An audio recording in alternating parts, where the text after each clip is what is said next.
Hey guys, how's it going? It's Brady from Late Weather Forecast, and this is Tropical Storm Cristobal. I guess that's how you say it now, but part two. So let's get cooking. So right off the bat, I start off with the icon because I've noticed the OZ or the 00Z models have come out and the pressure's off already. Like, how can you already misinterpret the pressure when the National Hurricane Center has already identified it's a 998 pressure? I think it's like a 997.8 or something along those lines.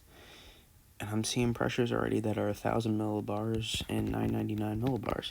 Like, I get it 1 or 2 millibars off, but it's still a little frustrating to think that you can't get the right pressure when it's already been given to you. So those things frustrate me, and that's why I take those models then after with a grain of salt, even despite their accuracy. And the icon is not a very good model for the most of the part, but it depicts the image that I think it's going to come out to be. And I'm concerned about this band of rain that is going to show up in southeast Louisiana and southern Mississippi and maybe southwest Alabama. Unlikely much. Be very far tipped of southwest Alabama, but I don't think they're at much at play, besides for definitely some consistent moderate rain with possible heavy rain bands to come in. But I think Alabama is not the most concerning part of this storm. I think Mississippi and Louisiana are concerning, and Florida is definitely concerning for rainfall when we talk about that. And continue to go. Notice how rainfall kind of continues to stay after into Wednesday. Not necessarily from Cristobal itself, but there's definitely might be some remnants connected to some of the moisture appearing here. But that rain band is just incredible. That looks like it's going to move in. It's almost like you'd imagine what the eye wall of a hurricane is going to bring. But it's not quite an eye wall, really, because it's not a well put together system. It will organize somewhat nicely over the next couple of days, but not to the extent of what you think a 70-mile-an-hour tropical storm would be, or whatever it's going to be. I think range-wise, I think we're talking a 60 to a 70-mile-an-hour tropical storm. If it does get up to Cat 1 strength, I wouldn't say I'd be incredibly surprised, but I would be surprised because just there's too many conditions working against it. I'll just shift to the NAM because I did like the depiction they showed. And even though it's probably not going to end up exactly like this, as it sits over the Gulf for too long, lost my train of thought. But we'll just keep going with the NAM.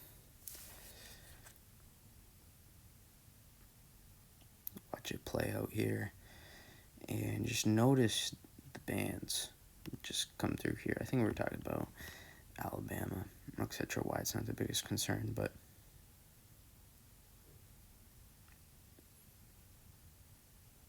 again, it will organize somewhat nicely over the next few days, but I don't think there's just too much dry air working against it.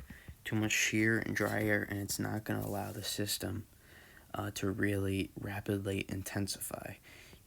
It's a big system, and it's a little disorganized.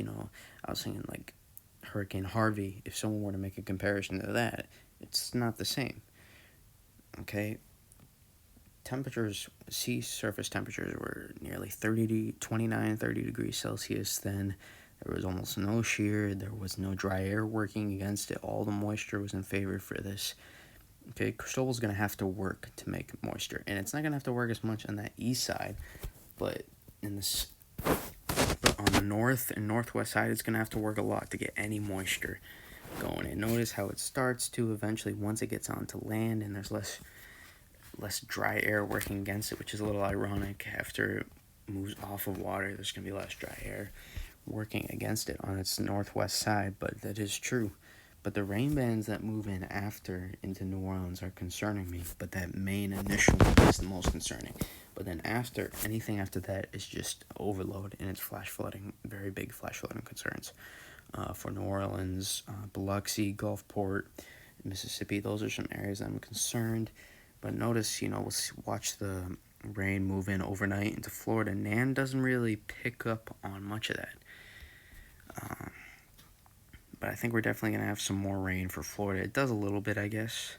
But I think those bands are going to work their way more into Florida than being depicted by the NAM. So that's one thing that I'm not liking about it. And I'm talking more the Tampa area. I'm expecting them to get 2 to 4 inches of rain on the Tampa coast. Maybe 1 to 3 if the NAM is indicating less. But I take the NAM with a grain of salt always. I just... the NAM paints a picture of not the worst case scenario, but not a good scenario, for sure.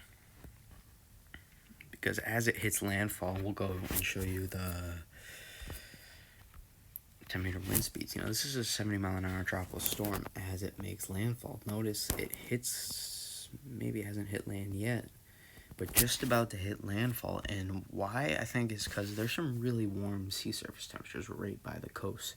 So I wouldn't be surprised if we see this, like Harvey. I think that's what I was talking about before.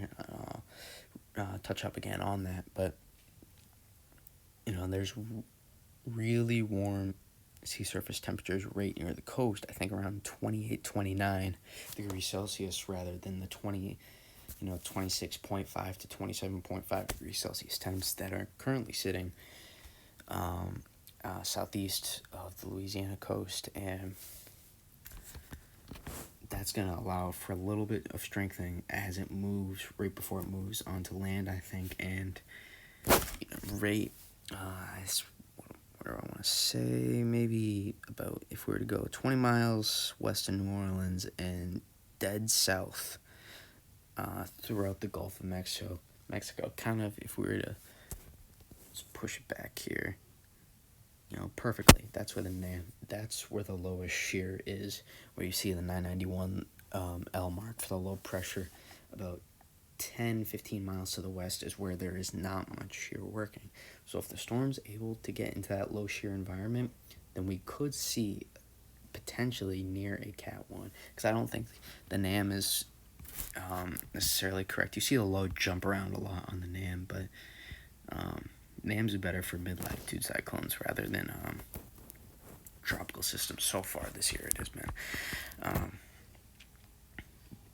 But if it's able to move into a low shear environment, then I think the more time it's able to spend in that low shear environment, it may be able to work off a little bit more of that dry air on the west side. I think the west side is nothing concerning. Houston, you're out of the picture. Galveston, Beaumont, this is not your storm, okay? Maybe some rainfall is possible, and maybe gusts 25 miles an hour, but this is not your storm, okay?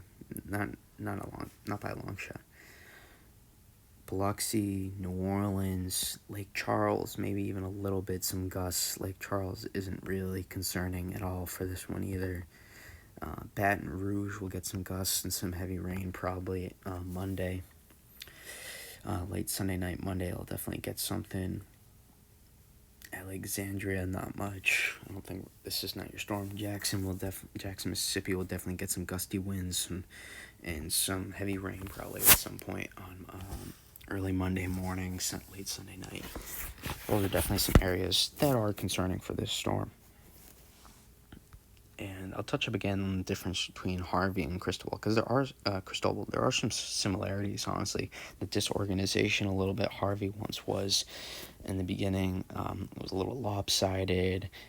But the difference is the conditions were extremely favorable, whereas Cristobal has to work in order for these conditions to be right. Dorian fought through some shear in order to get to Cat 5 strength, Nobody was expecting that Dorian to get to 185 miles per hour. The concern was maybe a Cat 4, high-end Cat 4 hurricane. But we didn't think it was going to get to Cat 5 because of the sheer environment it was able to work through. Dorian was the hardest working Cat 5. I think of all of the historic storms, it worked through the high terrain of... was able to combat its way between Puerto Rico and the Dominican Republic. That was impressive. Cristobal, I don't think it's going to be that impressive compared to that. But one thing I cannot stress enough, and I've mentioned this a lot on Twitter, is the storm surge. I've been talking about this for days. The surge is what's the most concerning part to me, okay? I came to realize, too, it's high tide with a full moon. That's Sunday morning high tide at around 11 a.m. in the southeast Louisiana coast is really going to be concerning to me. We could be talking some 4, 5, 6 foot numbers. I would not be surprised if we're talking 5, 6 feet in storm surge. If this does get sub 990 millibar, I would not be surprised if we are talking 6-foot storm surge here, and that's really bad. Okay, that's some Cat 2 storms don't even produce that. So this is starting to get a little bit concerning again, and it's the onshore flow will last for days after too. So we could be talking 2 to 4 foot storm surge after the initial peak surge period. Louisiana, and also north of Tampa and southeast of and east of Apalachicola and Florida. That's another concern for storm surge, is they're far away, but they're going to get they're in a perfect setup all the time for storm surge, usually with Gulf hurricanes. And if the next direct hit for Tampa will be devastating. Tampa is not built to see a Cat 3 hurricane come to them. They're just not. Okay, so if there is one this season approaching Tampa, that's automatic, really concern. Okay, put two most concerning cities right now in the Gulf. We'll add 3. Are Houston always for that flood threat, New Orleans for the levee system, and Lake Pontchartrain, the Mississippi. They're a bowl right now, surrounded by water, and Tampa. Those are my 3 most concerning cities for the Gulf of Mexico right now, for hurricane-wise. Tampa is not really concerned for this one. Okay, maybe some 1 to 3 foot storm surge. That's it, and maybe some flooding rains. But otherwise than that, there's not a ton of concern for Tampa. And after the storm too, rip currents don't go out. Probably more than knee-deep water. Okay, because on Monday and Tuesday, you could get swept away by it. For you folks down in the South Mississippi coast, Florida Panhandle, Alabama coast, Louisiana coast, I would not go out on Monday and Tuesday. More than ankle or knee-deep water, probably calf length I would go up to. And why am I talking about this? Because more people lose their lives from the rip current, from hurricanes. You'd be surprised how many lose their lives just because of the rip currents. Swim parallel, don't swim against it. Okay, I think I'm sure you've heard this before. Hopefully you have. If you haven't, I'd make sure you take those precautions if you plan on going to the beach on Monday or Tuesday. Okay? But again, you just really need to listen to your local officials about this. And I'll just slide to the National Hurricane Center for the last portion of the video, and I'm able to go longer now. Decided to record it from my iPad now, so I can go a little longer with these videos, and I think that's better because I can cover more and I don't have to do as many part 1, part 2, part 3s.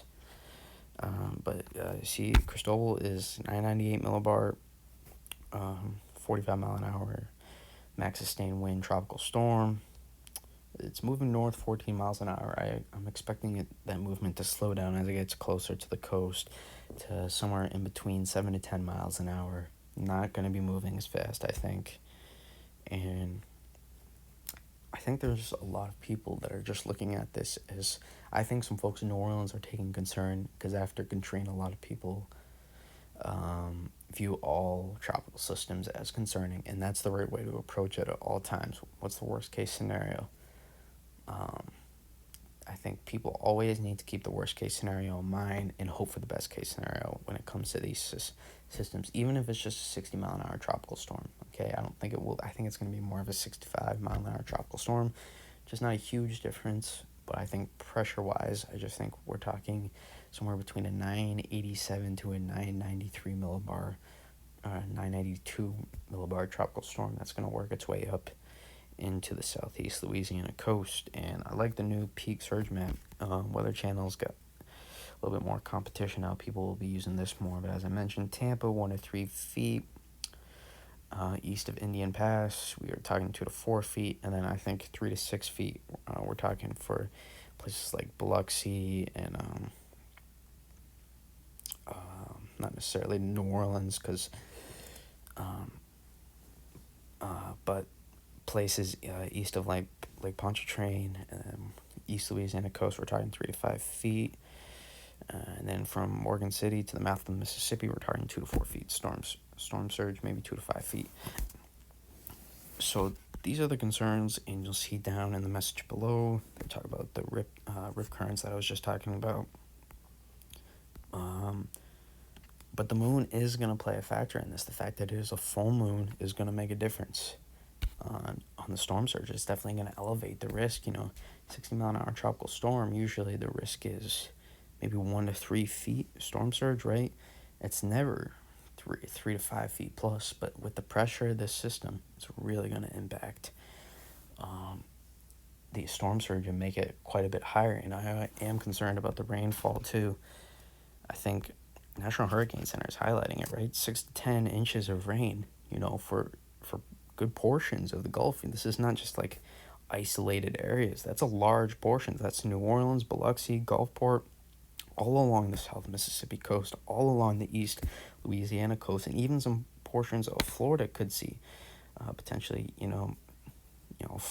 40, even maybe 7, 8 inches in some places. I am concerned most. I think the Biloxi, Gulfport area could be our hardest hit, given if the rain band sets up there. Wherever that rain band sets up is going to be very crucial.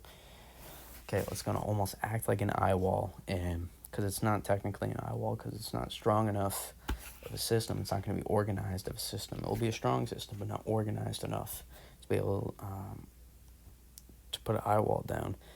And we're going to definitely see that rain band set up, and it's going to be definitely large. That's why I say it's going to act like an eye wall almost.